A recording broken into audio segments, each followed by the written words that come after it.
You know, I didn't pick this role for myself. I'm actually a pretty happy guy in real life. I prefer to say positive things about companies, games, all of the above.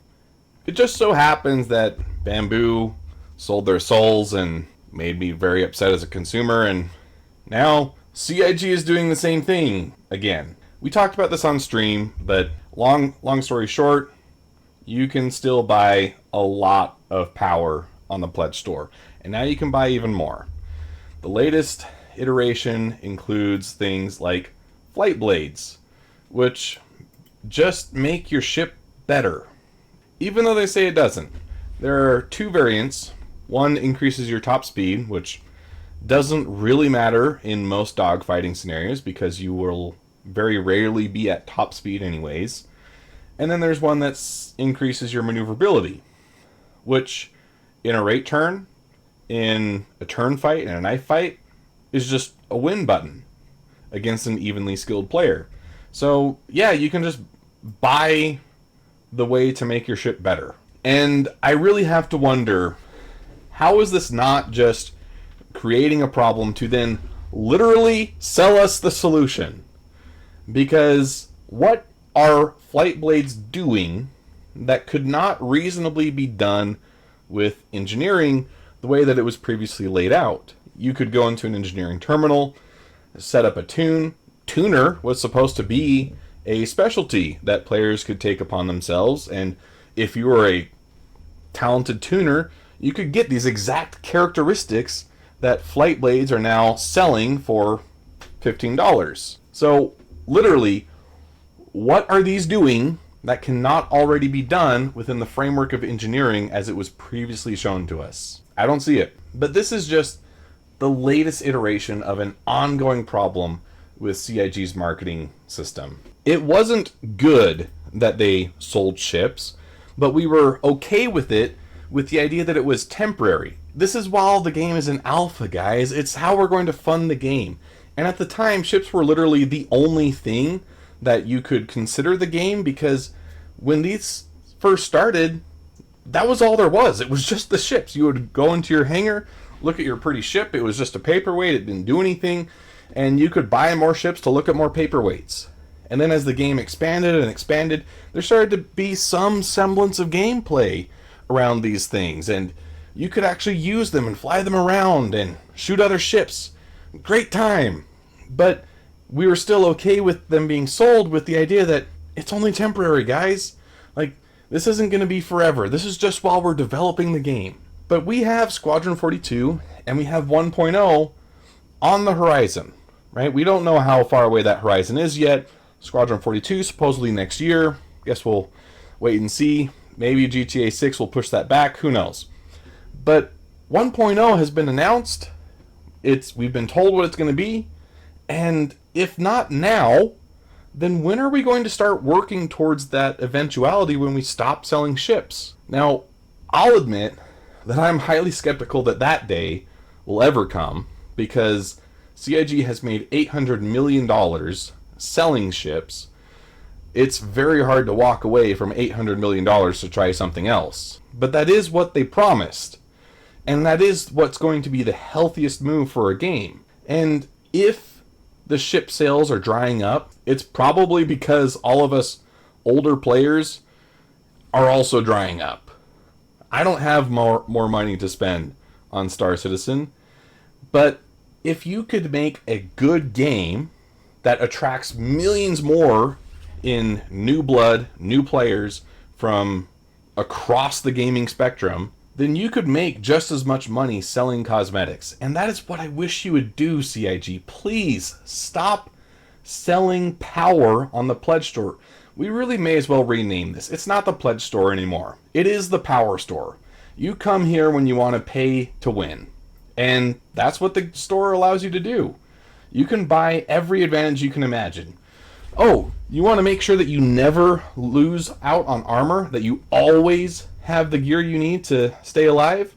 Well, we sell that. This should have been a skin. You know, all of these should be skins for the armor sets they get applied to. But no, you get the armor, you get the weapon, and the skin. You can't actually take that off. They're one and the same thing for some reason. And you'll never lose it, because we put ourselves in a situation where if we do take that away, we open ourselves up to a whole litany of complaints, possibly even legal trouble, though I'm not a legal scholar, so I don't pretend to know anything about that. But that's just what I've heard. So yeah, we'll just sell you the power that comes with the skin. You can't use the skin without the armor, so we'll just give you the armor too. Yeah, why not? Well, because it undercuts gameplay. Everything on the store undercuts gameplay. And it's not that I am against CIG making money. I want CIG to make lots of money because I want to play Star Citizen. But that means that there has to be a Star Citizen for me to play, and if everything is on the store, I have to wonder, what's not on the store? Like, what can't I buy? What can't I just skip ahead and just buy with my plastic? You know, what can I actually earn in the game and feel good about? Because even if I earn the armors in the game, I'll know that that Mirai racing suit was $8, and I could have just skipped 4 hours of grinding by just buying it for $8. What most games do that do this well is you have two separate pools. You have the free and the paid. And the free is all the stuff that you earn in game. You do challenges, stuff like the 7 on the 7th or the Vidmaster challenges. You know, I always look back at the good old days of playing Halo 3 and earning the Hayabusa set as like the pinnacle of online play. That was one of the best times in gaming history because there were legitimate challenges that you had to complete in order to get things. And even Call of Duty had better challenges than it does today. Like getting the red camo or the red, the red tiger stripe, getting all those headshots to get those red tiger stripes on your gun, like that felt like an achievement. And there wasn't a way to just buy red tiger stripes for your gun. There wasn't a way to just buy the Hayabusa set. And games that do this well today will have those separate pools. These are the things you earn in-game, and these are the things you can pay for. Call of Duty does this not well, and they have really crappy stuff that you can earn in-game, and then they sell all the really cool stuff in the store. But how much goodwill could you just easily earn by making them on par and just putting effort into your game across the board? Mirai Racing Suit, if you can buy it on the store, you can't earn it in-game. Simple. But maybe you can get a different variant of the same suit, but with a different skin, right? It's not that hard. Let's see. One of my favorite sets, Artemex. Here we go. Star Chaser Rapid Fire Combat Pack. If I want this purple skin, I get it on the store. But hey, maybe there is a cobalt blue one that I can earn in game, right? Like just off the top of my head. And then let's get rid of this really stupid idea of selling you the armor with the skin. Let's make them separate things. This is a skin that you apply to the armor that you got in game, because you shouldn't be selling power on the pledge store, right? This is so that we can support development of the game, not skip the game entirely, right? Okay, so they're skins. I mean, you do that right with the ship skins, right? Oh, except, well, now you create a whole bundle where, yeah, you get the ship skin, which it's really cool. I like the ship skin, but now you also get some armor with it. So I guess that justifies the $30 price tag. You know, I wouldn't even care about the $30 price tag if I knew that you weren't selling power on the store. If it was just skins, I'd be okay with it. Then I could go and find a True Valor, well, not the True Valor. I could go find the Quartz Energy SMG in the game, and then I can apply the True Valor skin to it and feel good about it. And I would be more inclined to pay for skins if I knew that they were just skins. But when I know that you're selling all this power on the pledge store, I feel like I'm manipulated every time I spend money here. Like, I don't want to reward bad behavior by skipping the game and giving you money to force me to skip the game. Like, that's dumb. And, you know, on the topic of ship skins, how do you get that new A-Team skin? Let's take a look at that, because that looked pretty cool. Oh, it comes with flight blades. Yeah.